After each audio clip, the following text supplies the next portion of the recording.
બનાસકાંઠા જિલ્લાના દાંતીવાડાના એક ગામમાંથી યુવતીની ગાડીમાં અપહરણ કરીને તેની સાથે બે શખ્સોએ સામૂહિક રીતે દુષ્કર્મ આચર્યા હોવાની હાલ માહિતી મળી રહી છે। વાત કરીએ ખાસ આ ઘટના બાદ મોકો મળતા જ યુવતી દુષ્કર્મીઓના કશકાઈ ચંગુલમાંથી તે છટકી ગઈ હતી। ખેતરોમાં કૂદી પેટ્રોલ પંપ પર પહોંચી ગઈ હતી, જે બાદ પેટ્રોલ પંપના કર્મચારીના આધારે પોલીસને ઘટનાની જાણ થઈ હતી અને જેને પગલે પોલીસે અલગ અલગ ટીમો બનાવી તમામ વિસ્તારમાં 500થી વધુ સીસીટીવી ચેક કર્યા હતા, જે બાદ અપહરણ સહિત સામૂહિક દુષ્કર્મની ઘટનામાં સંડોવાયેલા આરોપીની ખાસ ધરપકડ કરાઈ છે। 2024ના રોજ દાંતીવાડા પોલીસ વિસ્તારના વાઘરોલ ગામની સીમમાં એક મહિલા સાથે બે ઈસમોએ દુષ્કર્મ કર્યાની પોલીસને માહિતી મળતા પોલીસની તમામ ટીમો તાત્કાલિક ઘટનાસ્થળે પહોંચી જાય છે। આ વસ્તુની જાણ થતાં જ અમારી એલસીબી, એસઓજી અને સાયબરની ટીમ અને પેરોલ ફોર્સની ટીમને બી અમે ઘટનાસ્થળે મોકલી આપીએ છીએ। ગણતરીના કલાકોની અંદર જ અમને ખ્યાલ આવે છે કે આ દુષ્કર્મ આચરનાર જે છે તેણે ઇકો ગાડીનો ઉપયોગ કર્યો છે અને આના સિવાય અમારી પાસે કોઈ માહિતી હતી નહીં, પરંતુ હું દાદ દેવા માંગીશ અમારી એલસીબી પોલીસની અને સાથે સાથે લોકલ પોલીસની કે જે લોકોએ અથાગ મહેનતથી આશરે 500 જેટલા સીસીટીવી કેમેરાઓને ચેક કર્યા, પોતાના હ્યુમન રિસોર્સના માધ્યમથી જેટલી પણ ઇકો ગાડીઓ હતી આ તમામ ઇકો ગાડીઓને ચેક કરવામાં આવી અને ગણતરીના કલાકોની અંદર જ આની અંદર જે બે આરોપીઓ હતા એ બંને આરોપીઓને પકડી પાડવામાં આવે છે।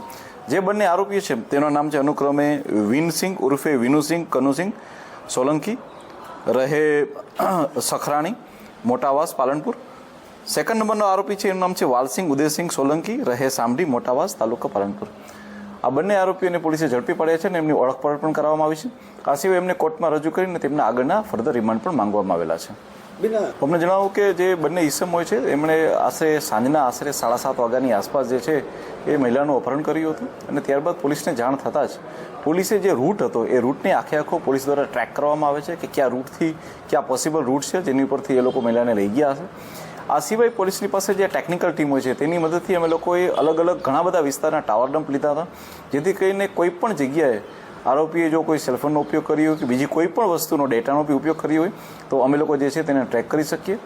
આ ઉપરાંત જોતા અમે લોકો સીસીટીવી કેમેરા, હ્યુમન રિસોર્સના માધ્યમથી હું દાદ દેવા માંગીશ અમારી જિલ્લા ટ્રાફિક પોલીસની બી કે જે લોકોએ સમગ્ર જિલ્લાની તમામ ઇકો ગાડીઓનું રજિસ્ટ્રેશન ચેક કર્યું, તેના માલિકોની ઓળખ કરી અને આ સિવાય અનેક ફોટોગ્રાફ્સને મહિલાઓની સાથે દેખાડવામાં આવી અને ત્યારબાદ આ બંને આરોપીઓને પોલીસ દ્વારા જે છે એ ગણતરીના કલાકોમાં જ એ લોકોને અટક કરવામાં આવ્યા।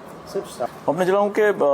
જ્યારે અપહરણ કરવામાં આવે છે ત્યારે એમનો કોઈ એવો મોટિવ હતો નહીં કે એમનું મર્ડર કરવું, પરંતુ યુવતી બી ઘણી બ્રેવ હતી, એને જ્યારે મોકો મળે છે ત્યારે તુરંત જ ભાગી અને એ આવી જાય છે અને ત્યારબાદ અમને એ જાણ કરે છે કે એ આવી રીતના એ ભાગીને આવી ગઈ છે, જેથી કરીને યુવતી બચી જાય છે, પરંતુ યુવતી દ્વારા જગ્યા એક્ઝેક્ટ નક્કી ન થઈ રહી હતી અને આ ઉપરાંત રૂટ પણ યુવતી દ્વારા નક્કી નહોતો થઈ રહ્યો, પરંતુ પોલીસે અલગ અલગ ઘણા માધ્યમોથી આની અંદર હું આપણને કહેવા માંગીશ કે અમારા પ્રોફેશનલ આઈપીએસ છે, પ્રોફેશનલ આઈપીએસે બી ખૂબ મહેનત કરી, ખુદ મહિલા છે, સાયકેટ્રિક મહિલા ડૉક્ટરનો બી કોન્ટેક્ટ કરવામાં આવ્યો